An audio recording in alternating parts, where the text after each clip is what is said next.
Well, I hope I'm centered. What's going on, guys? Welcome to today's video. If the autofocus at any part in this video ends up being a little bit punchy and going in and out, kind of like a little bit jittery, I apologize. We're shooting on the Fuji X-T3. However, this is my last YouTube video for the foreseeable future that I will be using a Fuji camera for. I am making a switch back to Canon, and autofocus is kind of one of the driving reasons as to why, but I'll explain that maybe in a later video or something. But today we're here to talk about the Canon EOS R6 and the Canon EOS R5. I don't know why I said it in that order, because numerically it's incorrect, so forgive me. But I think Canon's a little bit weird since they have the higher quality. It just jumped. I saw it on my monitor. Since they have the higher quality, I have ADHD if you guys can't tell. I'm very sorry. But Canon's really weird because they sort their cameras and their premium cameras, the professional oriented cameras, with a lower number. So you got the 1DX line, which is like the cream of the crop, or at least it was until the R5 kind of just assassinated the 1DX3 in some ways, not in all regards, but in some ways. And so you got 1DX and you got 5D Mark IV, 5D whatever, EOS R5. And then you have the 60 series and the EOS R6. And so like as the numbers get higher, and then you have the 90D, and that's much lower quality than the R6, whatever, far fewer features. So I mean, numerically, it's kind of opposite of what you would think. And so a lot of people have been like talking to me about the R5, and they're like, wait, why does it cost more money than the R6 if the R6 is the more premium one? But it's just because they got it mixed around, because you would think, you really would think, and I keep punching in and out, autofocus. So I know a lot of people, a lot of YouTubers, a lot of reviewers, well, let's be real, a lot of paid Canon ambassadors have gotten their hands on some pre-production models of this camera and have already kind of given a pro-Canon opinion on it. And that's just simply because they're sponsored by the company and they kind of are expected to say certain things and are expected to leave out other things.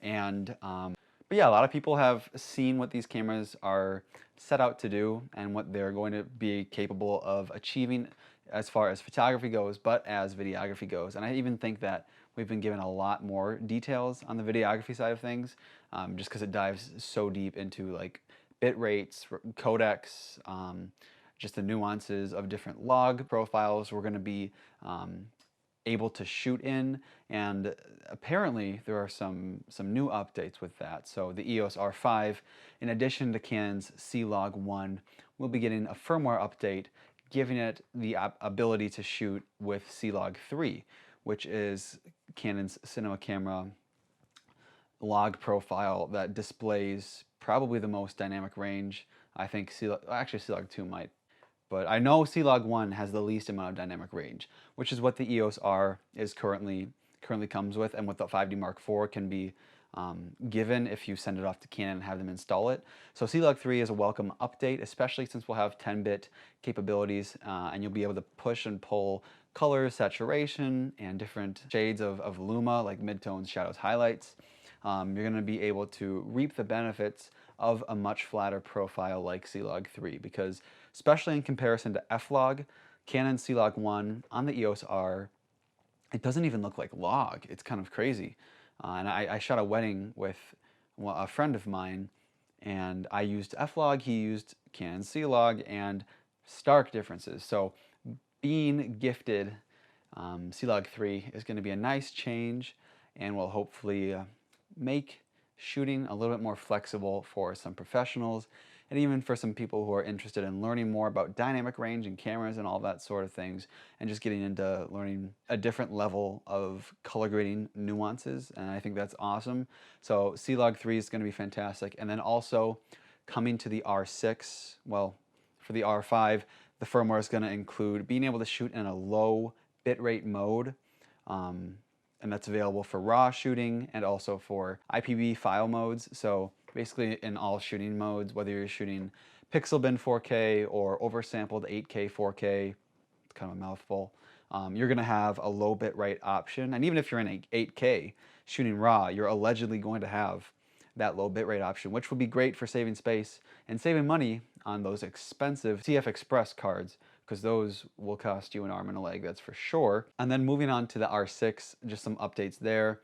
Firmware is allegedly going to be giving this camera the ability to shoot in all eye. And I mean, I guess as it is right now, it can shoot all eye, but only in, I believe it's time-lapse mode and one other kind of not very usable mode, at least not, it's not going to be a shooting mode you're going to be using day to day.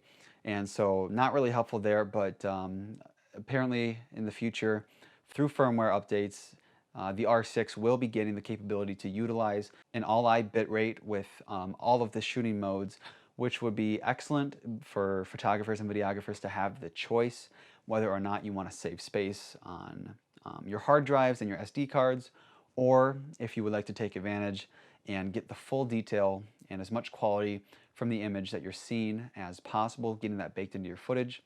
And so that's something that me as a filmmaker, me as a videographer, I don't want to offend people when I call myself a filmmaker. Like, I work for a Christian nonprofit organization doing videos as an intern there, and I also shoot weddings. But beyond that, I don't really make films, so I'm just not going to call myself a filmmaker. Whatever your guys' opinions on that are, just toss them in the comment section. I'm actually kind of curious because that's kind of a controversial thing that people get heated about on occasion. But also coming to the R6 via a firmware update is C-Log 3, just like the R5. And so this was stated by Simon from The Ordinary Filmmaker. So I think he got his information from Canon rumors, and they tend to be fairly reliable. I know a lot of people thought Canon rumors would lose their credibility when the initial R5 specs were leaked, and 8K was a thing. 8K RAW actually was what it said, and so they were kind of right on the money with that. And people just were utterly shocked and didn't believe them. And now that the R5 is confirmed, pre-production units have been tested, videos shot with the camera in 8K RAW have been published on YouTube, people are very quick to forget how excited they were about hearing these potential specs, or just how much disbelief there was in their heads and on these forums, because now it's just complaint about their overheating problems and how in 8K it can only shoot 20 minutes, and then after that it can only shoot maybe 3 minutes because of the overheating issues. And who knows what the case is with the R6. I do hear that there might be some overheating issues when you're shooting in 4K 60 frames per second 10-bit color, and so hopefully Sony can address this, maybe even through a firmware update, because the Sony a7S II camera that has been revered and that came out quite a long time ago, it had overheating problems, and they fixed that for the most part in firmware updates. And so I think that that's something that Canon can realistically do and hopefully present for their production models when those roll out in a month, in 2 months. I know they're having certain delays just because pre-orders, the saturation of that and just the sheer amount of people who have pre-ordered those cameras has kind of blown beyond what Canon expected. So that gives them more time to just make models, and it also gives them more time to hone in and perfect and take what creatives had said and ambassadors have said and consumers have said about the firmware, about this camera's capabilities, and really just dial that into a package that offers the best user experience for you and for me possible. And you know, after the camera hits the shelves, they're certainly going to be working to update the firmware. I think Canon has really proven themselves in that regard. They release a camera, they hear some complaints from customers, and they try and address it sometimes, most of the time. Like with the EOS RP lacking 24 frames per second, same thing with the 90D and with the 6D the M6 Mark II. I'm not sure if that firmware update's out yet. I think it is, but I know I can certainly say for the RP and the 90D, Canon listened and they fixed that lack of 24p in a firmware update. So that might be something they are planning, or might be something that they encounter customer complaint in with the R5 is lacking 1080p and 120 frames per second, because why wouldn't it have that if it's got 4K and 120 frames per second. So I can see Canon changing that. And I'm really hoping that the rumor on the R6 getting all-eye codecs and also C-Log 3 is going to be true, because that would be incredible. I think it would just really unlock the full potential of that mirrorless camera, the R6, and really that would probably seal the deal for me in deciding whether or not to buy it. I mean, there are a couple things that do play a role, like how good are the preamps? What do those sound like? Because for me, run and gun audio where I'm not plugging into an XLR board is pretty common. I mean, if I'm at a ceremony and the audio is controlled, the environment's relatively controlled, then yeah, certainly I'll take a Tascam or a Zoom recorder and just plug right in there. But when it comes to interviews, talking head things, and other short form videos that I'm shooting, it certainly helps just to throw a mic on your camera, plug it in right into the mic input, and then just adjust your levels based on what you're hearing, what sounds are being captured. And that's obviously completely reliant to some degree, based on what mic you're using, on the camera's preamps. So hopefully those are good. Autofocus is going to be incredible in both cameras, so I don't really see a reason to get the R5 over the R6 if one of your main driving concerns is autofocus. And for me, in my opinion, I think the R6 is going to be the answer for most people who are looking to get into the RF system, and especially in video. Like if you're a photographer and you do not need incredible low light performance, and you do not need IBIS, and you don't need fast shooting capabilities in photos, but megapixels are more important to you, well, I guess then you would get the R5. But if you really don't need IBIS and fast shooting speeds, and 30 megapixels is okay, then like sticking with the R might not be the bad idea. And especially as people are selling off their Rs due to the new hype and due to the release of these two cameras, expect the prices on that specific body, just the original R, to drop probably noticeably. It's because the market's more saturated with higher amount of EOS Rs. So if you're a videographer, I would definitely recommend looking objectively at what your needs are and deciding from there. So if you are shooting stock footage for maybe a company and you need a fantastic B cam, maybe get the R5. I mean, I wouldn't recommend in that scenario using the R5 as your main camera, because maybe you should be using a cinema camera or something that can do some more video-centric, film-centric tasks. Or I know from Armando Ferreira's idea, hooking up the R5 to a crazy powerful drone and flying that around, where your drone only has like 15 to 20 minutes of fly time, then an 8K 20-minute limit recording is going to be okay, and then it gives you tons of flexibility to crop in, push in, zoom back out. You can do a lot with the footage in post, but also just really think about, really address like what are your needs and what do you have right now? How much money are you willing to pour into this? So the R5 is going to be very, very expensive in the end, because not only do you have to buy the body, but the really fantastic RF lenses, the L series lenses, start at $1,000 and go up from there all the way up to $3,000 with the 28 to 70 f2. Is it 28 to 70 or 28 to 75? But it's their only f2 zoom lens, and that one costs $3,000. So already you got $6,800. Then you have to buy CF Express cards, which are just very expensive. And especially if you're shooting 8K, it's going to fill up fast. And on top of that, you need to have very large SSDs, 1 terabyte, 2 terabytes, a few of those to handle the footage you're cranking into there. And then a computer on top of that that can handle what you are putting into Premiere or into Final Cut.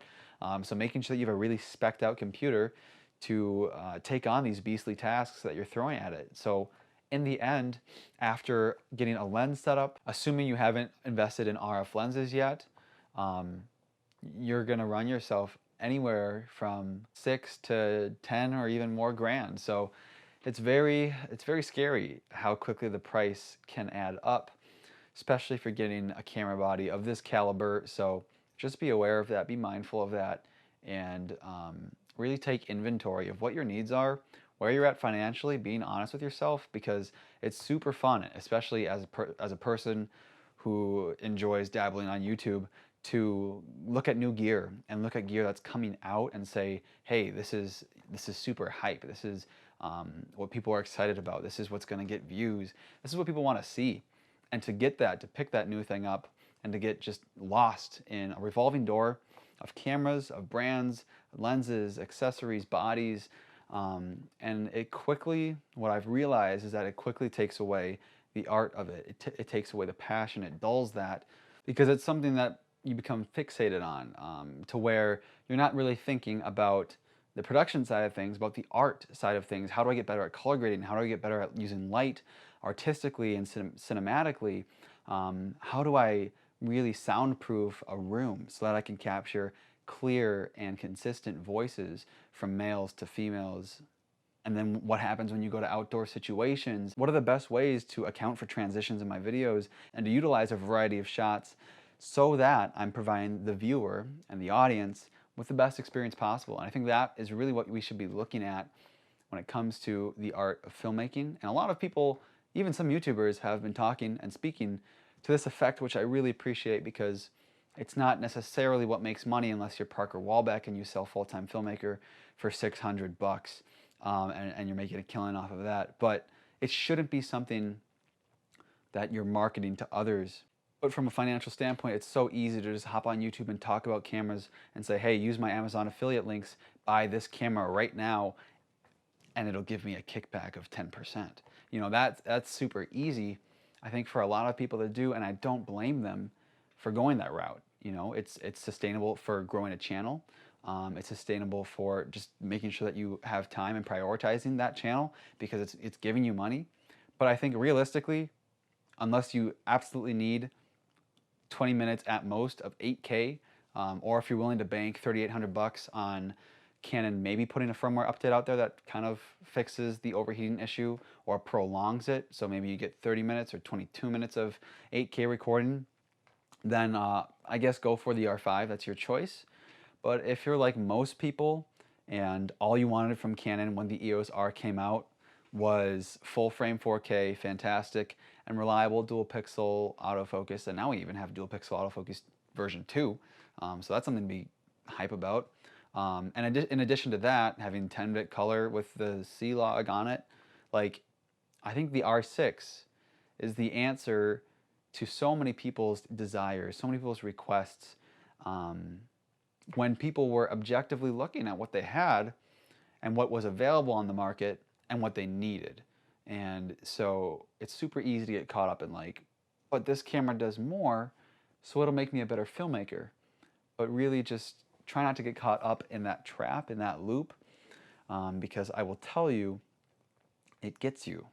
It certainly does, and it's very unforgiving, and it's pretty unfulfilling, especially if you're trying to turn this into a long-term career or something that you do as a passion. But overall, these are very exciting times to be alive for, and even though 2020 was going to seem like a dud, at least we got some groundbreaking technology pushing through to us consumers, so I'm very stoked on that. And whether or not you pick up the R6 or R5, just know that this is going to push a lot of other companies to really manufacture and innovate in their own ways as well. And I know, like, if you're a Sony shooter and you're like, maybe I should just like switch to the Canon ecosystem, I would say like just wait and see what Sony's move is on the a7S III, because that has been confirmed. And allegedly, the a7S III is going to be a complete redesign of what has been done before in Sony cameras. So that's very exciting. The reason why I feel at liberty to switch from Fujifilm back to Canon after literally only a month of being on Fujifilm is because I know what my needs are, and unfortunately I was very quick to sell off my Canon gear and switch pretty much fully to Fuji, and then I just quickly realized that a lot of the things about it weren't what I needed and didn't fit the bill. So if the shoe doesn't fit, don't wear it, and if you know where you need to be, well, then just trust it. Try it out and experiment. So I've rambled enough about these cameras and about things off the topic. So thanks so much for watching, guys. I really hope you appreciated this video and enjoyed it. If you did, feel free to give it a like, give it a thumbs up. That really helps out my channel. Share it with your friends if you found any of this information to be useful, interesting, in any way. And make sure to subscribe to the channel turn on the bell notification icon. We'll see you in the next YouTube video. Honestly, I'm not going to promise consistency until my internship is over, where I can be making videos like this on a consistent basis. But honestly, you know, as new tech develops and as news pops up, gotta stay relevant, and sometimes you can't wait a week to publish it. So yeah, we'll see you later.